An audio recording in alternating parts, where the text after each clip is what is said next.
As the war goes on Amesbury Spotted, um, I've just seen they've taken down about three or four short videos that I put up. Maybe they didn't like the facts in them. The fact that two women I've spoken to claim they've been raped by Afghan refugees.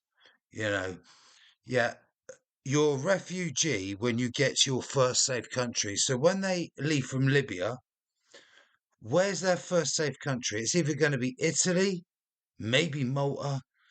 It's normally Greece or Italy. That is a safe country. Agree? Or is it not? No. Of course, it's a safe country. So that takes their refugee status away. They are now asylum seekers and illegal immigrants. They have to stay by law in the country they have landed in. Yeah, by boat, whatever. Angela Merkel, what she did in 2015, Willkommen to Deutschland. Yeah, that is possibly the biggest geopolitical mistake uh, since the collapse of the Soviet Union. It is. She's even said it herself. It was a mistake. Yeah. The European Union at that time was made up of 28 members. It's 27 now because we've left, apparently, even though it still feels like we're part of the special European club, which I voted out and got my wish. And the next government that comes in will fulfill my wish. But my friend, Tommy Robinson, lambasted, you did this, you did that, yes, while you're in prison. He inspired me and he taught me the art of debate. Oh, yeah. So I'm challenging anyone on Amesbury Spotted to debate me on some of anything that I've said. Debate me on the Quran, debate me on what I've been saying, destroy me, make me look stupid. Oh, I'm sorry, you can't because I'm not going to be writing. Do you know what? Do you know what I'd do? I'd download Grammarly and make you lot look fucking stupid. I'm going to do that. I, I have got it because I do write blogs, believe it or not. Yeah. Because instead of saying journalist, I should have said I'm an investigative reporter. Yeah. I'm not someone who writes massive articles for anyone, for myself, for newspapers. I'm an on the ground reporter. Yeah. I do documentaries. Anyway, remember Southport?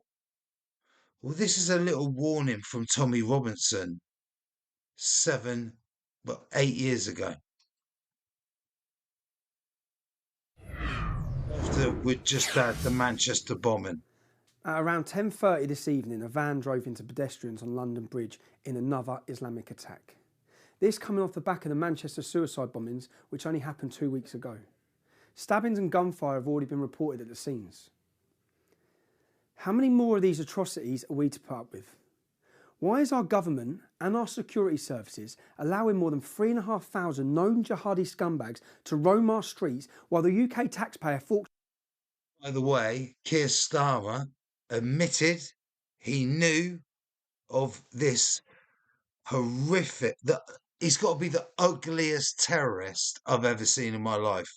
That bastard who slaughtered them three little girls in Southport. The ugliest terrorist I've ever seen in my life. Keir Starmer knew about it. MI5 informed him that he downloaded the Al Qaeda manual. I think about 60,000 Muslims a year download that in this country. 60,000 a year download an a terrorist Bible, a terror how to kill people. He was going to put rice in our fucking drinking water. But no, he decided to go and slaughter 3 little baby girls instead.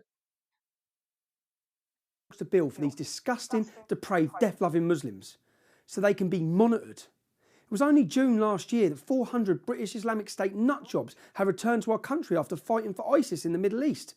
So what has our government done about it? Man. Well, in short, they let them back in and then they monitor them. Are you fucking crazy?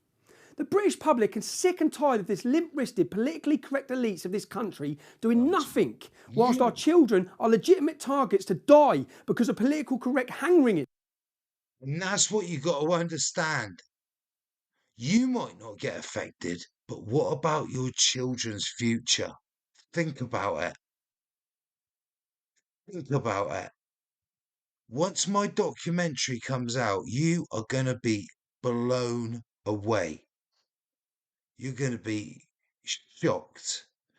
Even if you don't like me, I don't care. But you'll respect my work. I guarantee it. We need a different approach. We need to be much, much stronger. Why are we letting these people back into the UK? Why are we not adequately dealing with these murderous scumbags? Are the human rights of terrorists more important than the innocent children that they target in their jihadi operations? Our politicians have got this situation arse end backwards. They need to adjust their priorities and very fucking quickly before more innocent people die needlessly. Shut the door. Have a moratorium on all Islamic immigration into the UK and fuck the pandering lefties who whine about it because they are part of the problem, not just here but across the world. I mean, even in America, they are having these issues and Donald Trump is hammered by the left for wanting a travel ban imposed on a number of known Islamic states that support terrorism and when there's no way of properly vetting the people coming into the USA. Has the world gone fucking insane? Wake up, you stupid fucking liberal wankers. When the IRA were bombing targets in the UK government actually interned suspected terrorists as a means to control the violence and reduce the innocent death toll. The UK government needs to bring back internment. Lock up these suspected 3,500 terrorists and prevent more murder and mayhem on our streets. In fact, internment should be expanded to more than just the suspected terrorists. It should also include all those who support and encourage them. The police have the right to detain and search individuals who appear to be someone who is or has been concerned in the commission, preparation or instigation of acts of terrorism. In the last year, a total of 19,355 individuals were dealt with by the police using these powers. What the fuck does that tell you about the problem we face? The UK government security services will be hard pressed to deal with all 3,500 suspected terrorists in this country and their supporters, so the UK government should mobilise the army. They should have them work with the security services and get these dangerous, murderous scumbags off our fucking streets pronto. If another attack goes down, then our government will have yet more blood on its hands. How much blood will it take for the political elites to show some backbone and get this issue dealt with? Perhaps politicians who live a very comfortable life far away from the areas infested with the religion of peace should give some serious consideration into resigning, as they're failing the UK in a spectacular fucking fashion. I have said time and time again, if we don't get this issue dealt with, then the British public will. They will end up taking matters into their own hands. Take Northern Ireland as a prime example. Militias will be set up, and then the UK government will have a problem beyond their wildest dreams. Inaction will only facilitate the creation of a disgruntled and angry population who will end up cleaning out this Islamic problem. The UK government will then have a massive extremist problem, which they were given birth to themselves because of their lack of courage, their lack of political will, and their lack of bollocks to do what's necessary, even if it means temporarily bringing in martial law to take these men off our streets. The UK government have to destroy this enemy. They must root out all these scumbags and get rid of them. Full fucking stop. I so hate to stand here saying I told you so, because I've been banging my head against the wall and screaming for 9 years trying to prevent this shit. But hey, I'm just a racist extremist, a goose-stepping bigot, right? What do I know? Britain, wake up and wake up fast. they said,